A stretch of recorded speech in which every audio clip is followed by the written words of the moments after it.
మీరు ఇంజనీరింగ్ చేశారా? జాబ్స్ కోసం సెర్చ్ చేస్తున్నారా? 3600 మందికి పైగా స్టూడెంట్స్ కి జాబ్స్ వచ్చేలా చేసిన code Gyan 100 days software course లో జాయిన్ అవ్వండి. మీ కెరియర్ ని బిల్డ్ చేసుకోండి. నమస్కారం సాకేత్ గారు. నమస్తే అండి. సో ఇప్పటి వరకు ఎంతోమంది స్టూడెంట్స్ కూడా ఒక మంచి హై సాలరీతో రావడం జరిగింది. అంటే దాన్ని బట్టి మనం అర్థం చేసుకోవచ్చు. అంటే ఒక ఇంటర్వ్యూ క్రాక్ చేసే ప్రాసెస్ ఏదైతే ఉంటుందో దాంతోపాటు ఒక ఇంటర్వ్యూకి వెళ్ళాలి అంటే ఒక స్టూడెంట్కి కావాల్సింది రెజ్యూమ్. ఇవి రెండు చాలా ఇంపార్టెంట్. అంటే ఒక స్టూడెంట్ క్రాక్ చేయాలి అంటే ఇంటర్వ్యూకి పరంగా కావచ్చు, లేదంటే రెజ్యూమ్ పరంగా కావచ్చు, కోడ్ జ్ఞాన్ ఫ్యాకల్టీ నుంచి కావచ్చు, ఇన్స్టిట్యూషన్ నుంచి కావచ్చు, ఏ రకంగా వాళ్ళని ఒక మంచి గైడెన్స్ అయితే అందించడం జరుగుతుంది అంటారు? నైస్ క్వశ్చన్ అండి యాక్చువల్గా. ఎందుకంటే చాలామంది పిల్లలు మల్టిపుల్ జాబ్స్కి అప్లై చేస్తారు. అది కాలేజ్లో అయినా బయటకు వచ్చినాక అప్లై చేస్తారు, కానీ రెస్పాన్స్ రాదు. అవును. అంటే అక్కడ ఏంటి, కాంపిటీషన్ ఎక్కువ ఉంది. కాంపిటీషన్ ఉన్నప్పుడు నువ్వు బెటర్గా యూనిక్గా ఉండాలి. ఏం చేయగలుగుతాడు ఒక ఫ్రెషర్? రెజ్యూమే. ఆ రెజ్యూమేలో కొన్నిసార్లు రెజ్యూమ్ తోటే మనం సెలెక్ట్ అయ్యే సందర్భాలు కూడా అబ్సల్యూట్లీ ఉంటాయి. ఫస్ట్ స్క్రీనింగ్ ఇప్పుడు చాలా కంపెనీస్ ఏంటి అంటే ATS టూల్స్ వాడతాయి, అంటే అడ్వాన్స్ ట్రాకింగ్ సిస్టమ్ అని. ముందేంటి, మనకి మాన్యువల్గా ఒక HR, టెక్నికల్ HR రెజ్యూమ్స్ చూసుకొని ఫిల్టర్ చేసి ప్రాజెక్ట్స్ ఉన్నాయా పర్సంటేజ్. ఇప్పుడు చాలా కంపెనీస్ AI వచ్చింది కదా, టూల్స్ యూజ్ చేస్తున్నాయి. అందుకే మనం ఏం చేస్తామంటే ఇనిషియల్గా ఒక స్టూడెంట్ జాయిన్ అయినప్పుడు వాడి కమ్యూనికేషన్ క్లాసెస్ మ్యాండేటరీ చేస్తాం ఫస్ట్ నుంచే. ఆ కమ్యూనికేషన్ క్లాసెస్లో రెజ్యూమ్ ఎలా ప్రిపేర్ చేసుకోవాలి, నువ్వు ఫ్రెషర్వి కాబట్టి అకాడమిక్ నాలెడ్జ్ ఏముంది, ఏం ప్రాజెక్ట్స్ చేసావు, అకాడమిక్ ప్రాజెక్ట్ చేసావా లేదా. అకాడమిక్ ప్రాజెక్ట్ అందరూ ఓన్గా చేయరు కదా, అందుకే మనం కోర్సులో ఎంబెడ్ చేసిన ప్రాజెక్ట్స్ని రెజ్యూమేలో మనం పెట్టిపిస్తాం. ఎందుకంటే వాడు దాన్ని ఎక్స్ప్లెయిన్ చేసేలా ట్రైన్ చేస్తాం మనం. అలానే మనం ఏం చేస్తాము, ఆ రెజ్యూమే ATS స్టాండర్డ్స్ మీట్ అవుతుందా లేదా, అది సాఫ్ట్ స్కిల్స్ క్లాస్లో. అండ్ ఈవెన్ ఎవ్రీ వీక్ మనం మాక్ ఇంటర్వ్యూ కండక్ట్ చేస్తాం. మన ప్లాట్ఫామ్ ఏం చేస్తుందంటే స్టూడెంట్ రెజ్యూమే అప్లోడ్ చేసినప్పుడు వాడికి రెజ్యూమే స్కోర్ ఇస్తుంది. వాడి రెజ్యూమే వీక్గా ఉందా, స్ట్రాంగ్గా ఉందా, కాంపిటెంట్గా ఉందా.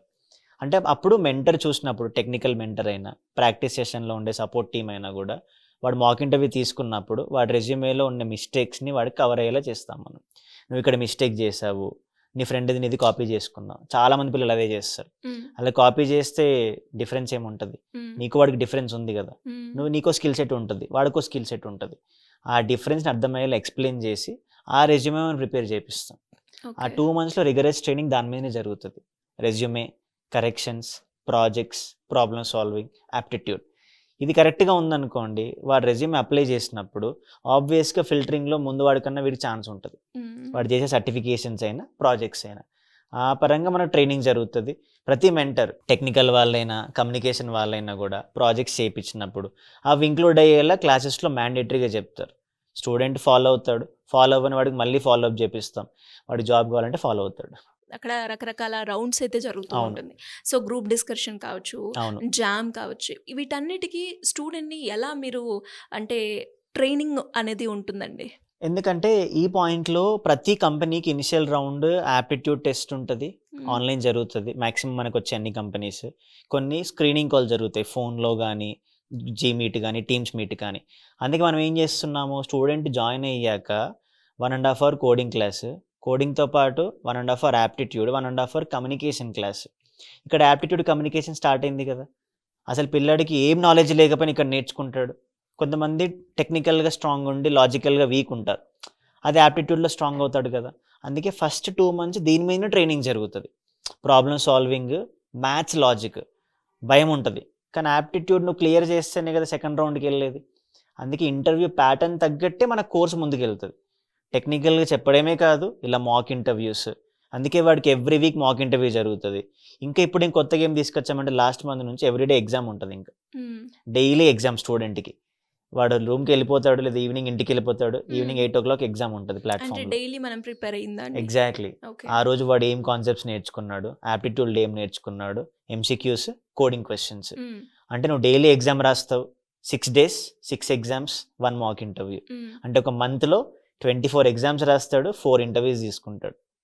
ఇంత స్ట్రాంగ్గా ప్రిపరేషన్ ఉంటుంది కాబట్టి వాడి మిస్టేక్స్ ఎక్కడ ఉన్నాయి, ఎక్కడ మిస్ అవుతున్నాడు, ఎక్కడ ల్యాక్ అవుతున్నాడు, ఆ రిపోర్ట్ వాడికి తెలుస్తుంది, బ్యాచ్లో మెంటర్కి అర్థమవుతుంది. ఇంకా స్పెషల్ కేరింగ్ ఉంటుంది అనమాట.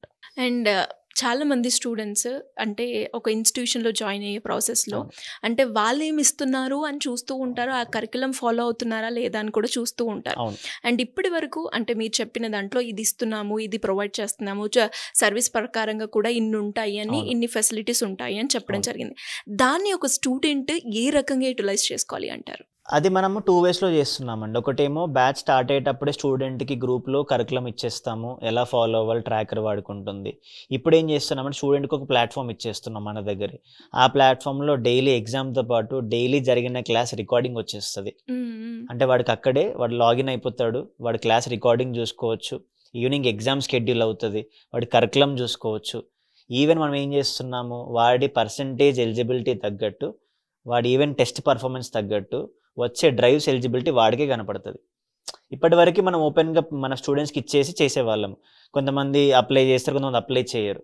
ఇప్పుడు ఏమవుతుంది, ఆ ప్లాట్ఫామ్లో నీ పర్సంటేజ్ కరెక్ట్గా ఉంది, నువ్వు 6 ఎగ్జామ్స్ రాసావు, నీకు హై ప్రియారిటీ ఉంటుంది. నువ్వు ఒక ఎగ్జామ్ కూడా రాయాల, కాల్స్ రెస్పాండ్ అవ్వట్లా, మళ్ళీ బ్యాక్ వెళ్ళి టీం మళ్ళీ కాల్స్ చేసి ఇంట్రెస్ట్ ఉండేలా చేపించి అలా 1-to-1 మెయిన్ మానిటరింగ్ జరుగుతుందండి. అప్పుడు ఏమవుద్ది, మనకి ఇంకా రిజల్ట్స్ ఎఫెక్టివ్గా పెరుగుతూ ఉంటాయి. సో ఇలా స్టూడెంట్ వైజ్ కాన్సన్ట్రేషన్ ఇంకా పెంచుతున్నాం. ఇక్కడ ఇంకో పాయింట్ కూడా యాడ్ చేయండి, ఇన్ని రకాలుగా మనం ఇస్తున్నప్పటికీ మనది 90% ఉంటే అట్లీస్ట్ 10% అయినా స్టూడెంట్ నుంచి వచ్చినప్పుడు ఇంకా వాళ్ళు బెస్ట్ రిజల్ట్స్ అనేది ఎక్స్పెక్ట్ చేయొచ్చు. సో ఈ పాయింట్లో మనము ఒక మెంటర్ సైడ్ అంటే మనం ట్రైనింగ్ పాటిస్తున్నాం, ఒక పాత్ క్రియేట్ చేస్తున్నాం. మనది ఇంత 50% మనది ఉంటే టెక్నికల్గా చెప్పడము, doubts clearing, resume preparation, test, ఇంకా 50 స్టూడెంట్ ఉండాలి కదా. 50 కదా, ఇంకా 100 ఉండాలి, వాడిది డబుల్ ఉండాలి చెప్పే వాళ్ళకన్నా కూడా. ఎందుకంటే వాళ్ళకి ఇప్పుడు ఇంకేం పని ఉండదు కదండి, కాలేజ్ అయిపోయింది, ఇన్స్టిట్యూషన్లో జాయిన్ అయింది నేర్చుకోవడానికి. అందుకే నేను ఎప్పుడు ఫస్ట్ డెమో క్లాస్లో ఏం చెప్తానంటే, నీకు 24 hours ఉంటాయి, నేను అడిగేది ఏంటంటే 7 hours. ఎందుకంటే 4.5 hours క్లాసెస్, లంచ్ బ్రేక్ ఉంటుంది, ఇంకో 2 hours ప్రాక్టీస్ సెషన్. నువ్వు 7 hours కోడ్ 9 కేటాయించు, నువ్వు జాబ్ ఎందుకు రాదు చూద్దాం మనం. సో మరి ఇంకా ఎవరికైనా కూడా కోడ్ జ్ఞాన్ గురించి ఇంకా ఇన్ డీటెయిల్గా తెలుసుకోవాలి అనుకునే వాళ్ళకి ఏ రకంగా మిమ్మల్ని అప్రోచ్ అయ్యే ఛాన్స్ ఉందంటే? మనకి స్క్రీన్ మీద నంబర్స్ ఉంటాయండి, కాల్ చేయొచ్చు, డీటెయిల్స్ అన్ని కనుక్కోవచ్చు.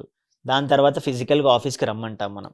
విజయవాడ అయితే మొగల్ రాజ్పురం ఉంది, హైదరాబాద్ అయితే జేఎన్టీ మెట్రో స్టేషన్ ఆపోజిట్లో అమీర్పేటలో ఉంది మనకి, బెంగళూరు అయితే బీటీఎం లేఅవుట్ ఉంది. ఆఫీస్కి వచ్చి అన్ని డౌట్స్ క్లియర్ చేసుకొని, కుదిరితే పేరెంట్స్తో వచ్చి పిల్లలతో మాట్లాడి, మెంటర్స్తో మాట్లాడి డౌట్స్ అన్నీ క్లియర్ చేసుకున్నాక అప్పుడు జాయిన్ అవ్వచ్చు. ఇవన్నీ క్లియర్ అయ్యాకే జాయిన్ అవ్వండి డెఫినెట్గా. అండ్ వీడియో చూస్తున్న వాళ్ళు ఎవరైనా కూడా అంటే ఇన్ఫర్మేషన్ మనకి గూగుల్లో ఉంటుంది. ఇప్పుడు మా వీడియోల ద్వారా కూడా కోడ్ జ్ఞాన్ అంటే ఏంటి, ఎన్ని రకాలుగా వీళ్ళు సర్వీస్ అందిస్తున్నారు, అండ్ అందులో ఎంతమంది స్టూడెంట్స్ సక్సెస్ అయ్యారు అని మీరు కూడా చూశారు. బట్ అది యాజ్ ఎ ఇన్ఫర్మేషన్గానే కాకుండా ఒకసారి మనం బడ్జెట్ పెడుతున్నాం కాబట్టి 1-2 సార్లు రీచెక్ చేసుకోవాల్సిన అవసరం మనకుంది. కాబట్టి మనం అక్కడికి వెళ్ళి విజిట్ చేస్తే మీకే ఒక ప్రాక్టికల్గా ఒక ఎక్స్పీరియన్స్ రావడం జరుగుతుంది.